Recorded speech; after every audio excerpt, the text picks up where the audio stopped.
Hey, what is up, everybody? I'm here to give you guys my WWE Smackdown review for December 26, 2017. And just like Raw the night before, this also had its first hour commercial free. So I just wanted to make sure I pointed that out. So let's just get right into this video. We had Corey Graves, Tom Phillips, and Byron Saxton on commentary for this show. And Daniel Bryan comes out to cut a promo.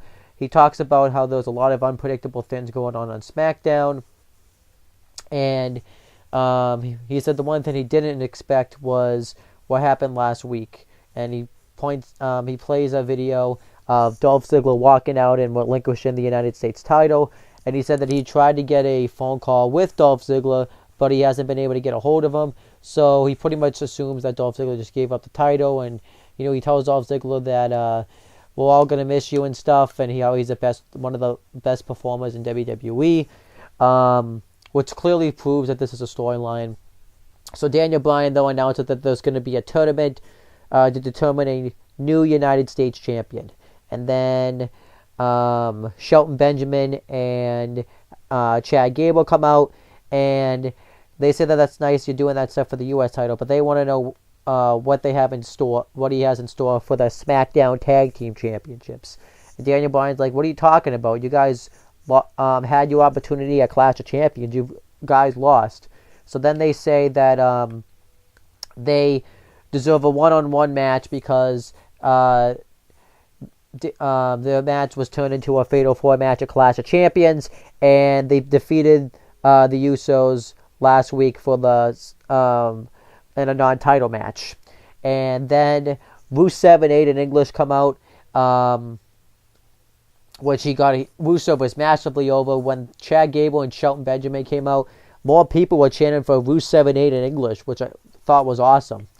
And Aiden English sings a song talking about why Rusev and Aiden English deserve a shot at the SmackDown Tag Team titles, saying that they defeated the Usos on the SmackDown before Clash of Champions, and how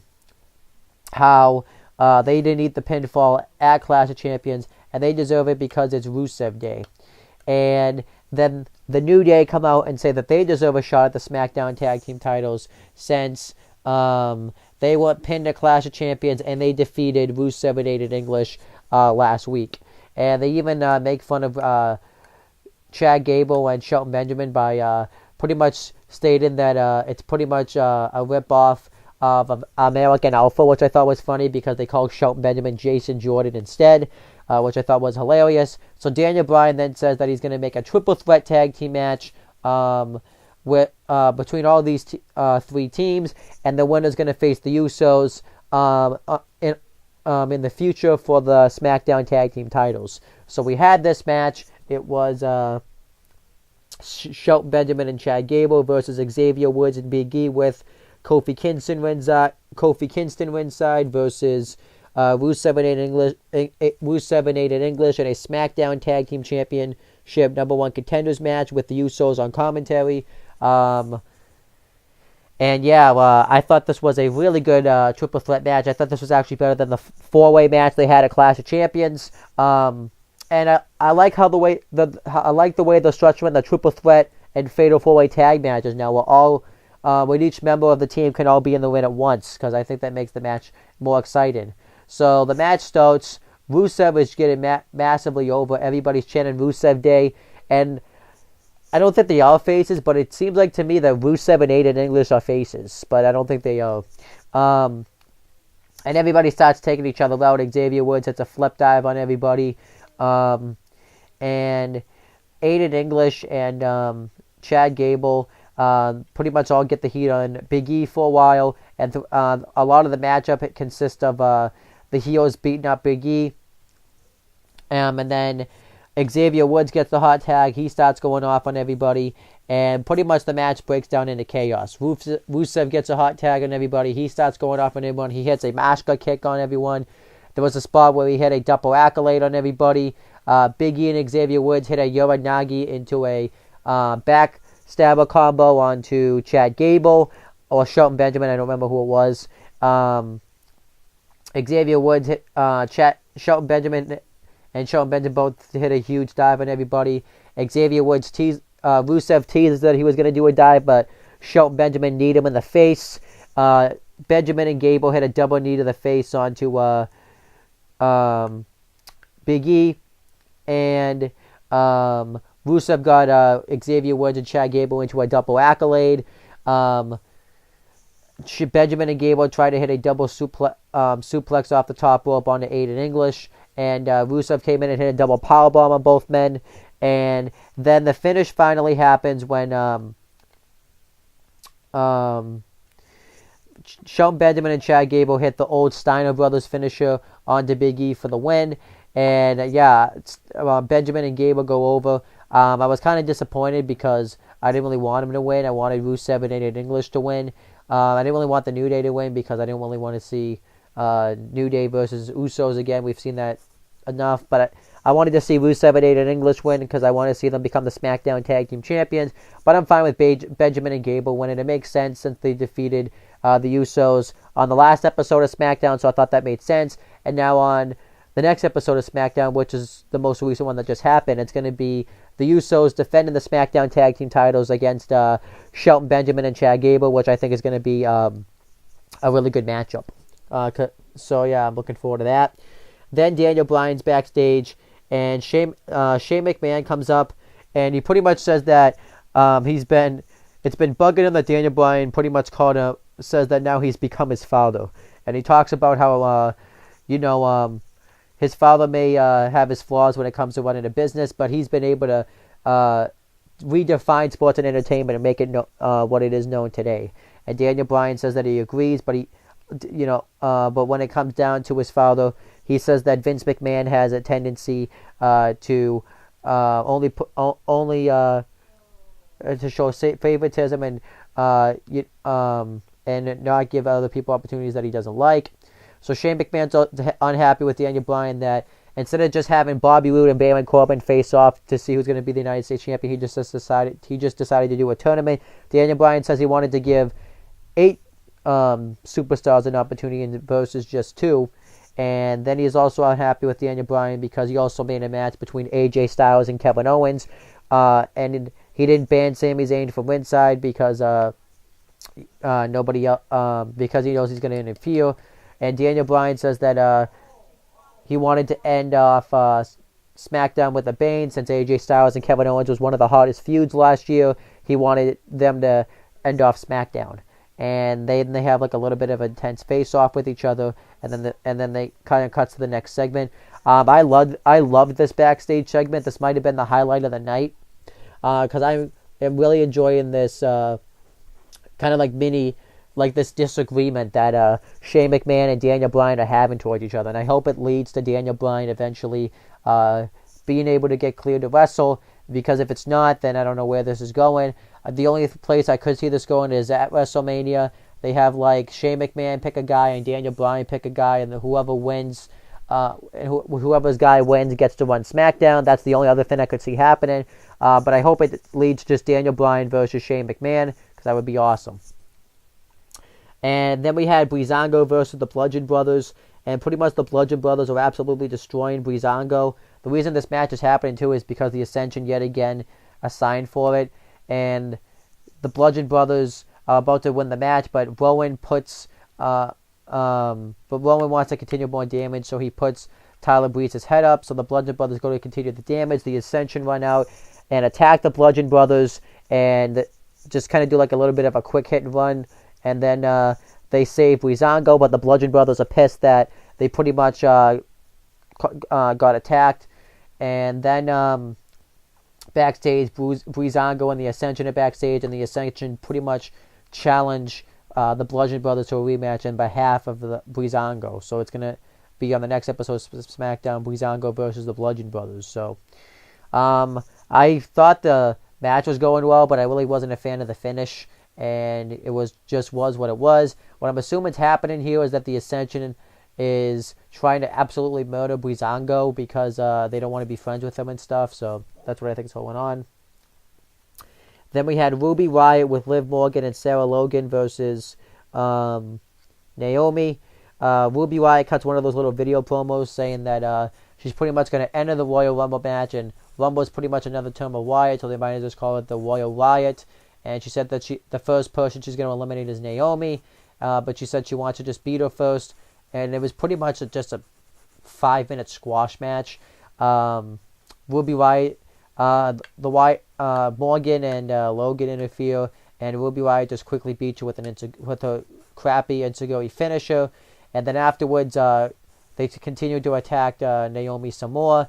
And Charlotte Flair runs out to try to make the save. They outnumber her as well. Wyatt hits a finisher on her.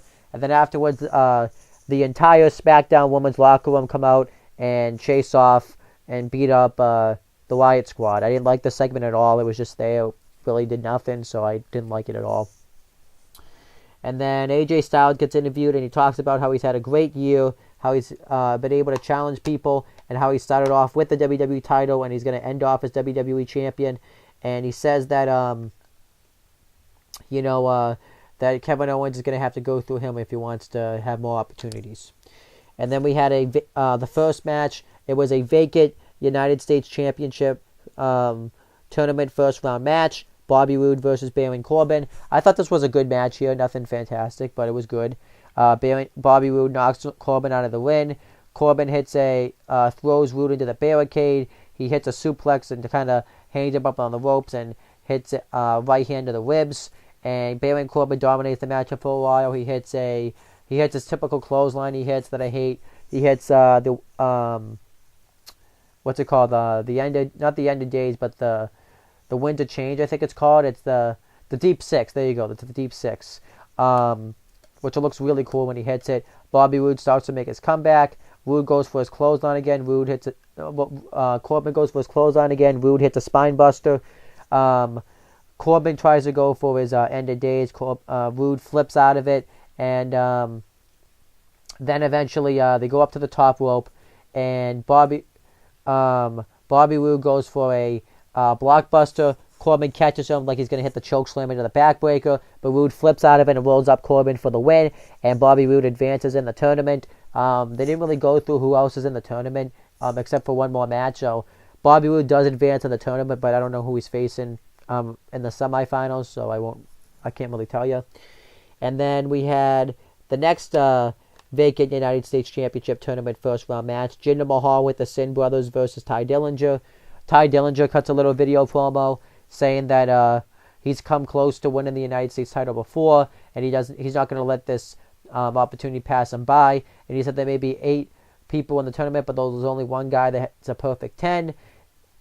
And we had this match. It was it was an alright match. Jinder Mahal dominates Dillinger throughout the beginning. Dillinger hits his comeback.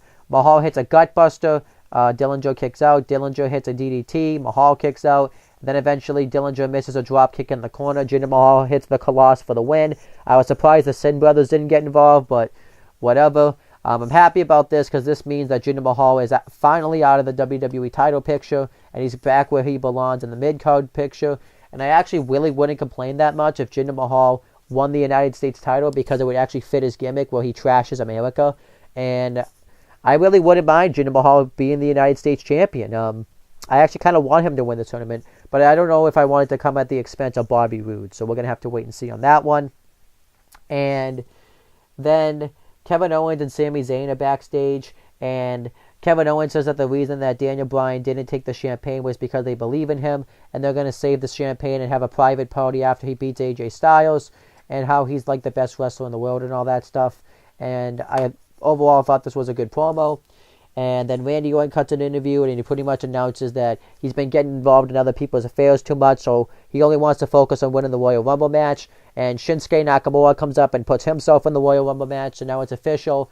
So far in the Royal Rumble, we have Elias, Randy Orton, and Shinsuke Nakamura, which obviously I'm hoping it leads to Shinsuke Nakamura winning the Rumble, and at WrestleMania we get Shinsuke Nakamura versus AJ Styles for the WWE title, but it's probably going to be Roman Reigns winning the Royal Rumble, and we're going to get the complete opposite. Then we had the main event. It's AJ Styles versus Kevin Owens with Sami Zayn ringside.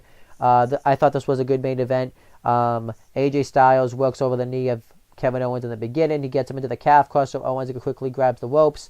Then he goes for it again. Owens kicks him right outside the ring, and Owens picks apart AJ Styles. He hits a senton on him, and he dominates the matchup for a while. Styles starts to make his comeback, and eventually Owens hits a wicked clothesline on him, turning Styles inside out. Styles kicks out of it. Styles hits a fisherman's carry neckbreaker. There was a spot where Owens hit a neckbreaker that looked pretty cool, and then AJ Styles starts to hit his comeback, and he then eventually Sami Zayn starts to get involved. Styles takes him out, and then Sami Zayn distracts the referee when Styles goes for his phenomenal forearm, and this distracts AJ Styles. Owens hits a super kick. Styles kicks out, and Shane McMahon comes out, and he wants Sami Zayn ejected from ringside, so that's what happens. And then Styles has Owens beat with the roll-up, but the referee is distracted by Shane McMahon and Sami Zayn. So then Owens rolls up Styles, gets the win, and Kevin Owens and Sami Zayn celebrate, and Shane McMahon realizes he messed up. And overall, that was SmackDown. I thought SmackDown overall was actually a pretty good show. I liked the best match on the show was the Triple Threat Tag Team match. That was definitely worth seeing. I'm gonna go over my star ratings. Actually, I always forget to do that. So for the SmackDown Tag Team Championship #1 Contenders match, I'm gonna give that 3.5 stars. I thought that was really good. For the tag team match, I'm probably just gonna give that 2 stars. It was really made to play the Bludgeon Brothers look strong, but I thought the finish was kind of weak. For the women's match, I'm gonna give that also 2 stars because it was really just there. For Bobby Roode versus Baron Corbin, 3 stars. For Jinder Mahal versus Ty Dillinger, 2.25. Then for the main event, I'm probably going to also give that 3 stars. I thought AJ Styles and Kevin Owens have had better matches. I thought the match at SummerSlam, where Shane McMahon was the guest referee, was better. And I kind of find it funny that we're pretty much back to where we were at SummerSlam. It's AJ Styles versus Kevin Owens again, with Shane McMahon back in the storyline. So I think it's kind of strange that we're back to literally where we were before. But that's beside the point. Overall, I thought SmackDown actually was a pretty good show. I'll give it a 7 out of 10. I thought it was good. I thought it had some good matches, and I thought it had some, important stuff. And I thought it was a good show. But that's pretty much it, guys. Thank you guys for watching this video. Please make sure you guys like, comment, and share this video so people will watch it. And make sure you guys subscribe to this channel and click on the bell so that way every time I upload a video, you guys will get the notification for it. Make sure you guys do the same thing for my CM Brothers and No One the Talking 80 YouTube channels. And that's pretty much it, guys. Talk to you later.